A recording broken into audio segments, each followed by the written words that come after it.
अगर दिल में इश्क़े रसूल नहीं तो कुछ नहीं है।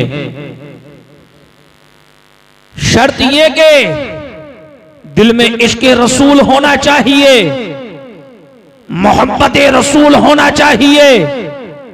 मगर अल्लाह अकबर, आज के हालात देखो।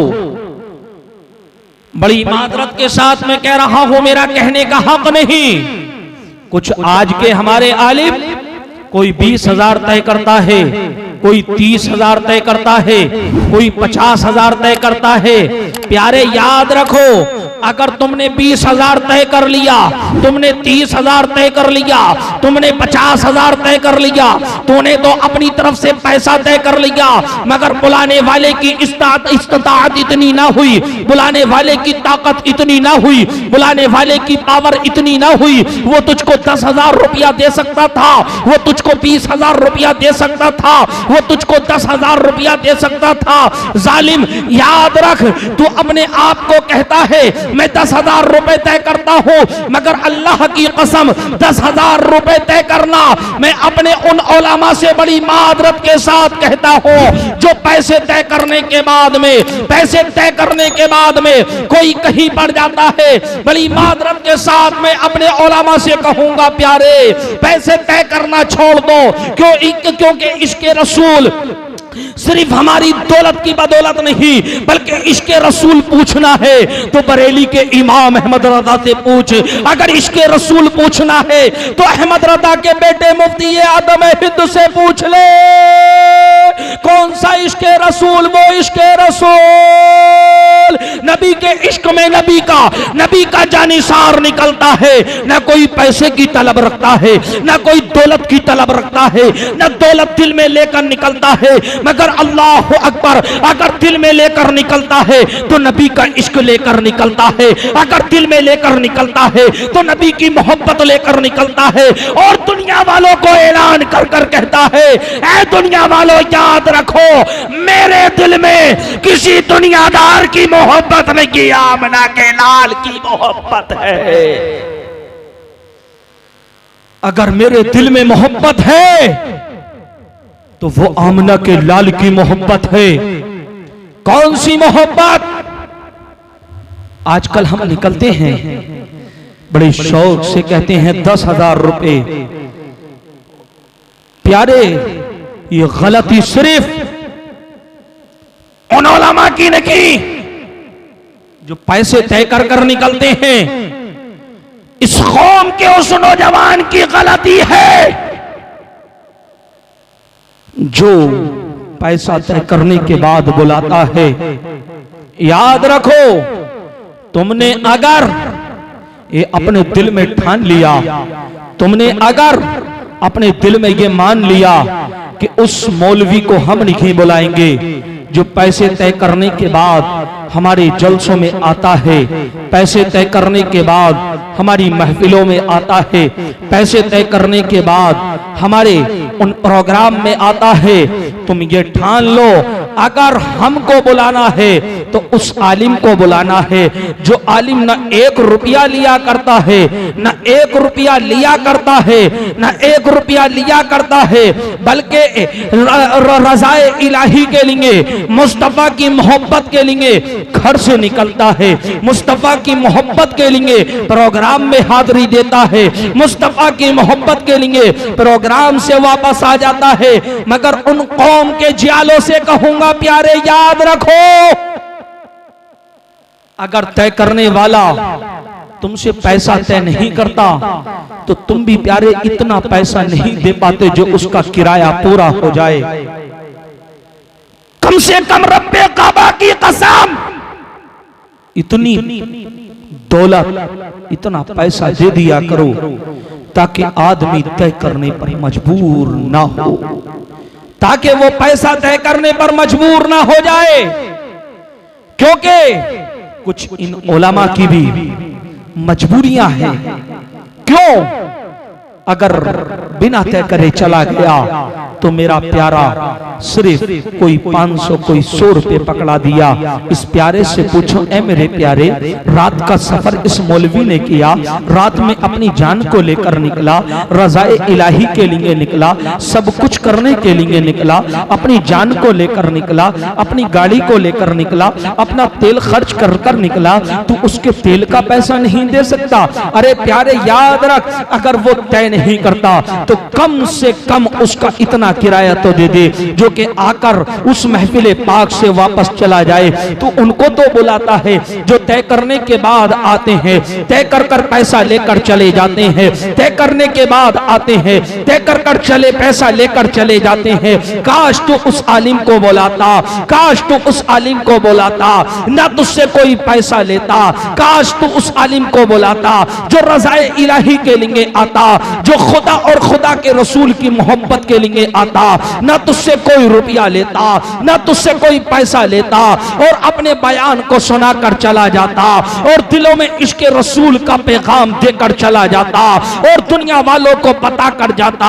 ऐ दुनिया वालों याद रखना, आमना के लाल ने जो हमको सबक दिया है वो सबक दिया है, वो सबक दिया है, अगर इसके मुस्तफा में तेरी जान कुर्बान होती है तो कर देना, तेरा खानदान कुर्बान होता है तो कर देना, मगर इसके मुस्तफा में अपनी जान का कभी भी, अपनी जान की कभी भी कीमत मत लेना, मुस्तफा की मोहब्बत में सब कुछ कुर्बान कर देना।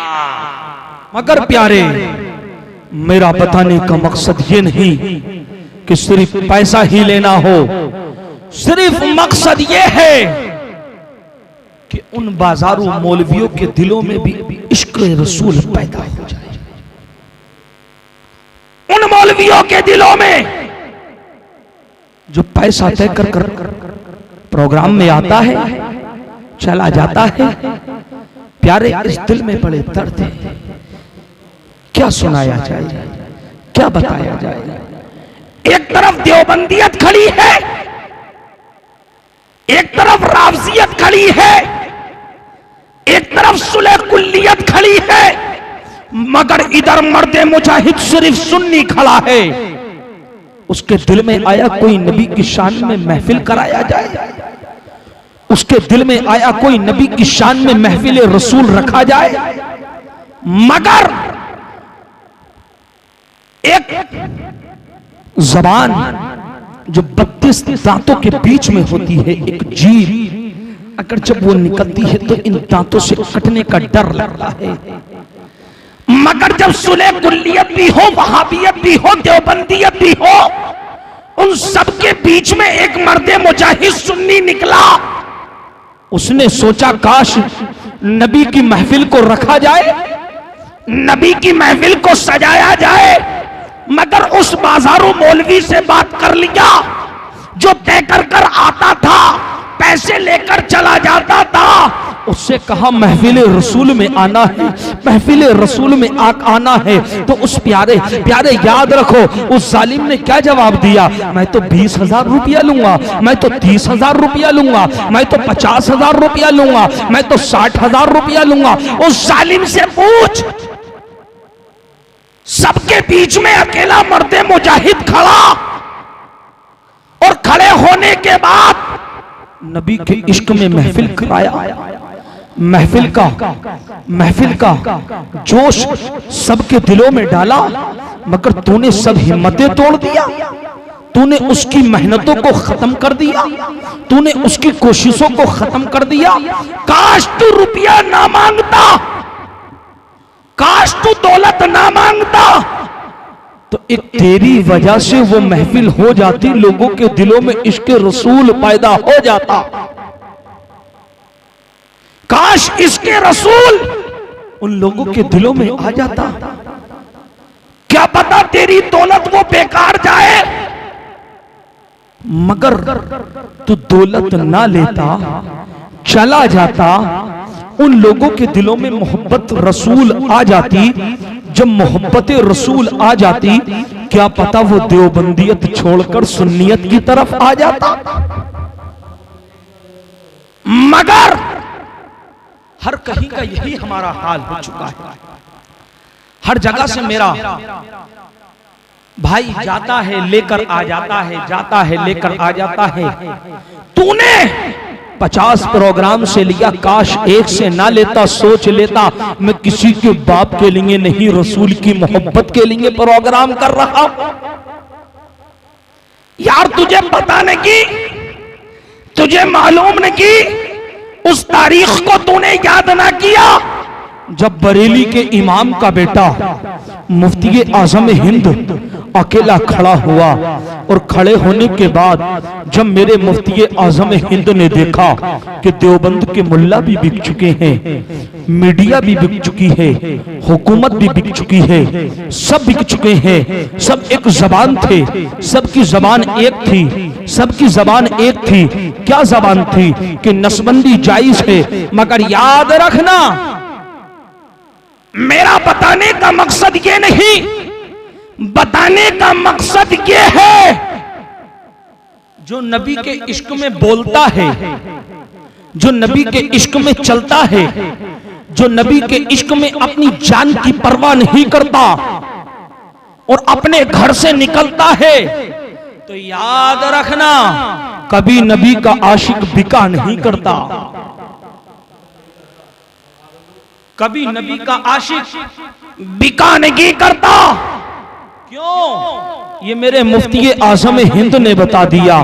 क्या बता दिया? लोगों, हुकूमत भी खड़ी थी, मीडिया भी खड़ी थी, मुल्ले भी खड़े थे, सब खड़े थे, सब ने कहा था जायज है, मगर अकेला रजा का बेटा मुफ्ती आजम हिंद खड़ा हुआ, और खड़े होने के बाद कहा था मीडिया बिकती है तो बिकने दो, हुकूमत बिकनी है तो बिकने दो, अगर कुछ बिकता है तो बिकने दो। ना नबी का आशिक कल बिका था, ना नबी का आशिक आज बिका है, ना नबी का आशिक बिकने वाला है। और नबी के आशिक ने ऐलान किया था, मुल्लो सुन लो, नसबंदी हराम है, हराम है। तो प्यारे नबी से इश्क पैदा करो, मोहब्बत पैदा करो, प्यार पैदा करो, पैसे की तरफ मत बढ़ो, दौलत की तरफ मत बढ़ो। अपने आप को ये देखो, मेरे मुल्क के हालात क्या चल रहे हैं, मेरे मुल्क के हालात क्या हो रहे हैं। क्यों? इसलिए कि हर ताकत ये चाहती है मुसलमान दब जाए, मगर याद रखो, याद रखो, हर ताकत तो चाहती है मुसलमान दब जाए, हर ताकत ये चाहती है मुसलमान खत्म हो जाए, मगर तुमको मालूम नहीं वहाबियत भी अपने जोरों शोर पर है, वहाबियत भी जोरों शोर पर है, सुलह कुल्लियत भी जोरों शोर पर है। हर पार्टी अपने अपने हर मोर्चे पर जोरों शोर पर है, मगर वाह रे मेरे दोस्त, तुझको पैसे का लालच पड़ गया, वाह रे मेरे यार, तुझको पैसे का लालच पड़ गया। काश अगर नबी के इश्क में तूने अपनी जान को कुर्बान कर दिया होता, काश नबी के इश्क में तूने लाख प्रोग्रामों से पैसा लिया, उस प्रोग्राम से ना लेता जिस प्रोग्राम में सिर्फ नबी के इश्क की बात चल रही थी। इधर जालिम खड़ा था, वहां भी देवबंदी सुलह कुल्ली सब खड़े हुए थे, मगर एक नबी का अकेला आशिक खड़ा हुआ था। तूने उसमें भी नहीं सोचा काश नबी के इश्क के लिए मैं अकेला खड़ा हो जाऊं, नबी के इश्क के लिए मैं अकेला निकल जाऊं, काश नबी के इश्क के लिए मैं पैसा नहीं लूं। अगर तू पैसा नहीं लेता तो क्या मालूम वहां का माहौल बदल जाता, क्या मालूम उस जगह पर इनकलाब आ जाता, क्या मालूम वहां पर जो नबी की सुन्नतों को खत्म करने की जालिम कोशिशें कर रहे थे, तेरे उस बयान से इतना बदलाव पैदा हो जाता। जो लोग वहां भी देवबंदियत की तरफ बढ़ते जा रहे थे, वो मेरे इमाम अहमद रजा के बताए हुए रास्ते पर चल पड़ते, वो नबी के इश्क में डूब कर यही कहते, या रसूल अल्लाह सल्लल्लाहु ताला अलैहि वसल्लम, मेरे आका, जमीनो जमा तुम्हारे लिए, मकीनो मका तुम्हारे लिए, चुनीनो चुना तुम्हारे लिए, बने तो जहां तुम्हारे लिए, और या रसूल अल्लाह हम यहां पर आए तुम्हारे लिए, यहां से वहां भी जाए तुम्हारे लिए। उलमा से भी मैं गुजारिश करता हूं, जिन्होंने मेरी इस बात को सुना और सुनने के बाद उनको काफी बुरा लगा। बड़ी मादरत के साथ मैं कहता हूं, मेरी बात का अगर बुरा लगा हो तो माफी चाहता हूं। क्यों? दिल के फफोले जल उठे सीने के दाग से, घर में आग लग गई घर के चिराग से। प्यारे, जो हक था मैंने वो बोल दिया, क्योंकि कुछ लोगों को हक बड़ा कड़वा लगा करता है। और याद रखना, कड़वी दवाई कभी कभी असर भी किया करती है। तो प्यारे, बड़ी मादरत के साथ मैं कहता हूं, अगर मेरी बात बुरी लगी हो उसको माफ करना, मगर ज्यादा से ज्यादा इस बात पर अमल करने की कोशिश करना। क्योंकि अगर जो नबी के इश्क में, नबी की शान में अगर हक बोलता है तो वो दुनिया को बुरा लगता है। जिस तरीके से आज कुछ जालिमों को मेरा सलमान अजहरी बुरा लगता है, इसी तरीके से हक कहने वाला कल भी बुरा लगता था, आज भी बुरा लगता है। और आशिके रसूल इस चीज की परवाह नहीं करता। तुझको बुरा लगता है तो लगने दो, मगर याद रखना, हम तो उस नबी के मानने वाले हैं, उस नबी से इश्क करते हैं। या रसूल अल्लाह, सबसे आला वो आला हमारा नबी, सबसे बाला वो बाला हमारा नबी, अपने मौला का प्यारा हमारा नबी, दोनों आलम का दूल्हा हमारा नबी, अंधे शीशों में चमका हमारा नबी। और कौन देता है देने को मुंह चाहिए, देने वाला है सच्चा हमारा।